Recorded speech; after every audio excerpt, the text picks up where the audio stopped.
Good afternoon, Suidlanders. How are you? We hope that you're well. Well, firstly, let me say that I haven't done terribly many videos over the past few days. I didn't record videos on Sunday as I promised that I would, because I ended up being involved in about, at the risk of exaggerating, about 10 hours of formal meetings over the weekend. So die naweek was daarmee heen. And yesterday I made a couple of videos, today being Tuesday the 25th of October 2022. I made a couple of videos, but when I was complete I wasn't happy with them at all. So I'm going to make a quick video now on silver. We've held this discussion in the past, so I don't want to give you yet another long lecture. Let it suffice to say that the future spot price of silver, so if you go on the internet and you go on to, there's a website called goldprice.com or goldprice.org, and you look at the price of silver there, you'll see that it's whatever in SA rands. In fact, we can do it right now. It'll only take a minute. If I could just open the right. There it is. Okay. Gold price.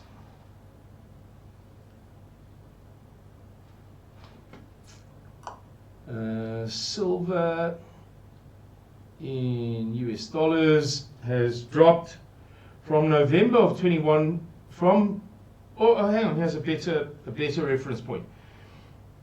In March of 22, it was over $26 an ounce.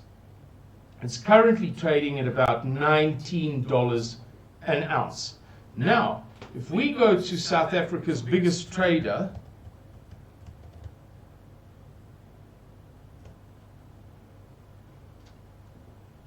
which is Silver Sphere, they are across the road from Cresta Shopping Centre in Randburg, and we look at the actual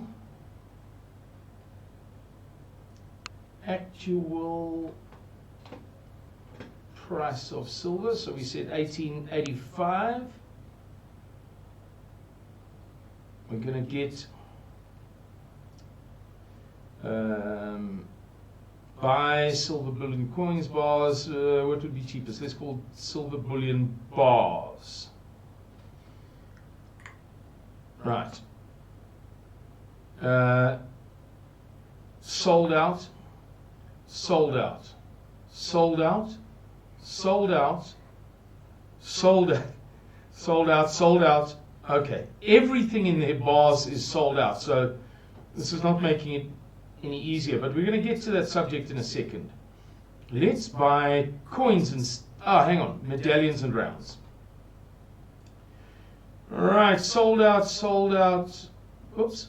Okay, let's see if we can get some coins.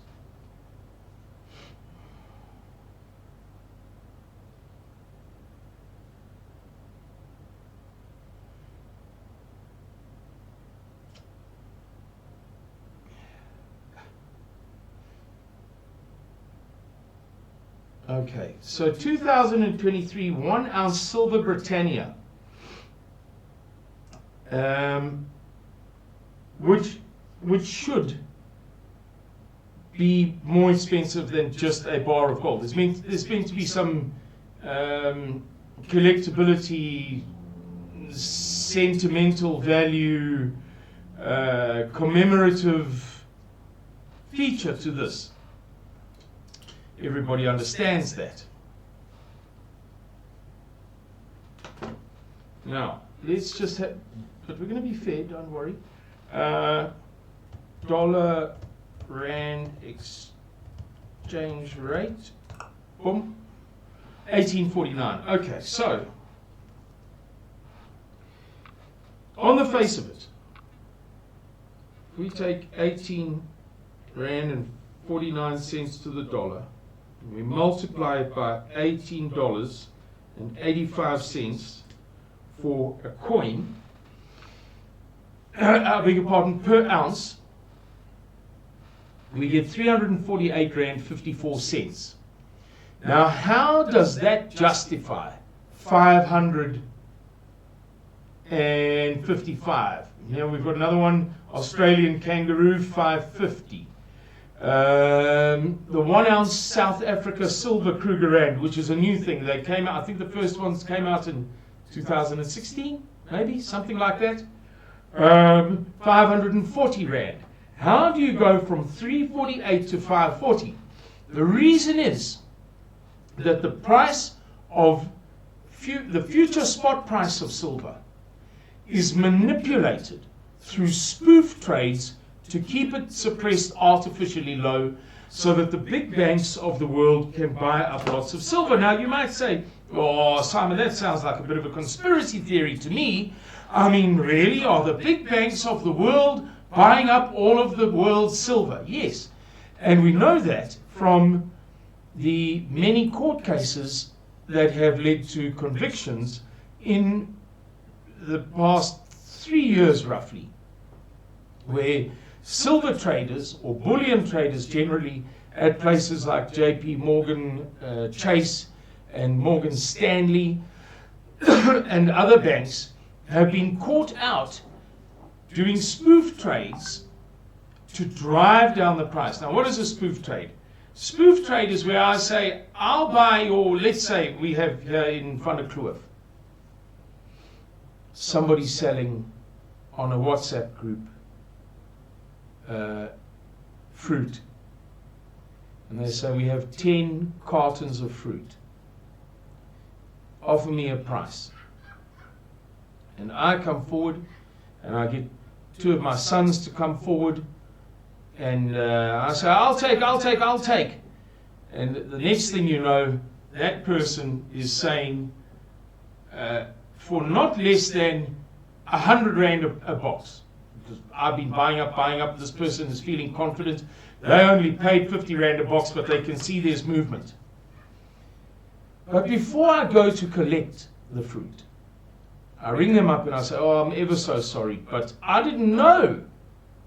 My friend didn't tell me. They were in Kimberley for the day and they just rang me to say they're coming with 10 boxes of fruit. It's too much. I could never eat it all. The price falls. It gets driven up, it falls. It gets driven up, it falls by these false trades, spoof trades, which are never actually fully concluded.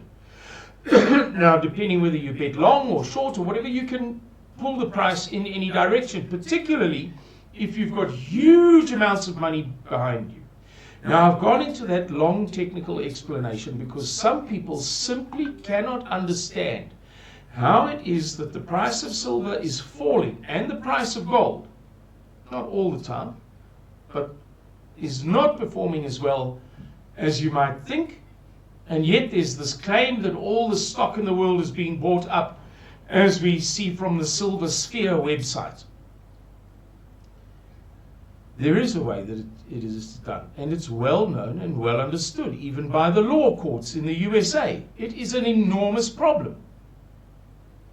So, do not mistake the price of silver, the abstract future spot price of silver, for the demand that silver is seeing at the moment.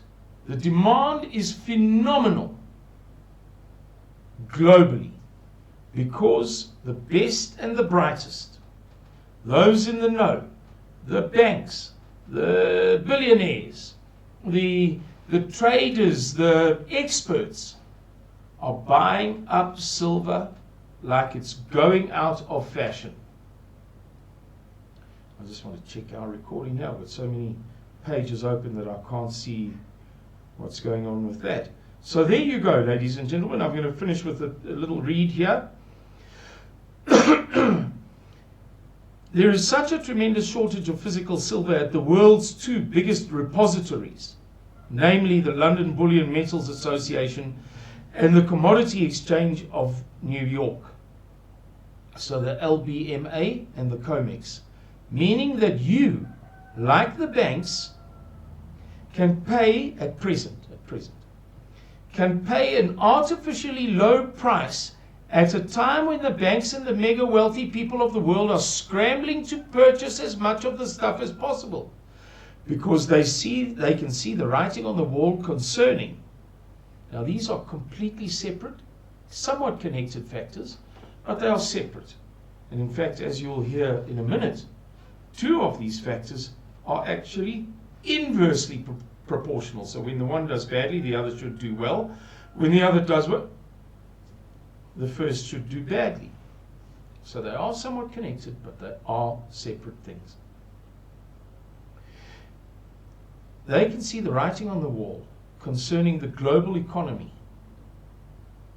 which is taking a phenomenal pounding at the moment. So that's trade, economic endeavor, buying, selling, value added. The global debt crisis, debt as a thing separate to economy. I might have a fantastic business doing very, very well as a business, as a standalone business, so my economy is tremendous, but I might have a debt from some other adventure in my life that's killing me. Those separate things. Global stocks markets declines, or stock markets declines if you prefer. As you know, $46 trillion has been wiped off the global stock and bond markets just this year. Global bonds markets troubles, which usually do not occur when stock markets are struggling. So you and I, you know this electricity crisis that we have in South Africa. From time to time you'll hear somebody really knowledgeable say that if every house in South Africa, let's say something like this, roughly, give or take, if every house in South Africa turned off its electricity, used no electricity, it wouldn't save as much electricity as 5 mines smelters, or the Richards Bay Minerals aluminium smelter. Is it RBM? Or the Hewlett's aluminium smelter? Right. So similarly, when stocks don't do well, and the institutional investors, the guys who've got hundreds of billions to invest, for instance, famously, the California State Employees Pension Fund, when they shift to bond markets for safety, because bonds are meant to be more stable than stocks. A stock's not doing well, they hurry for refuge, they seek a safe haven in bonds. It doesn't matter what you and I do, and all of us together in the world, ordinary people, makes no difference. So usually when stocks do badly and the institutional investors go to bonds, doesn't matter how bad the global economy, debt, this, that, the next thing, bonds are safe because the big money is in there stabilizing that market and creating demand. But this year and at present we're seeing stocks and bonds battling terribly. The petrodollar shakiness as Russia, Iran, China and India begin to trade oil and gas in their own currencies. The dollar as currency of final settlement, that is completely separate to the concept of the dollar. Woes. So the woes of the dollar as currency of final settlement, as Russia, India, Iran, Russia, India, China and Iran settle their trades through a new system that measures the two currencies in question against one another, not each via the dollar as an arbitrator between them. So if you, for instance, buy something in China, I don't know these things, internet, what you call it, and it costs 10, or let's say 100 renminbi, one, and you get quoted for your credit card to put through 10 rand. The rand is not being measured against the renminbi. It's being measured against the dollar. The renminbi is being measured against the dollar, and the dollar arbitrates them. This is how global finance and trade work. But that's changing now. First time.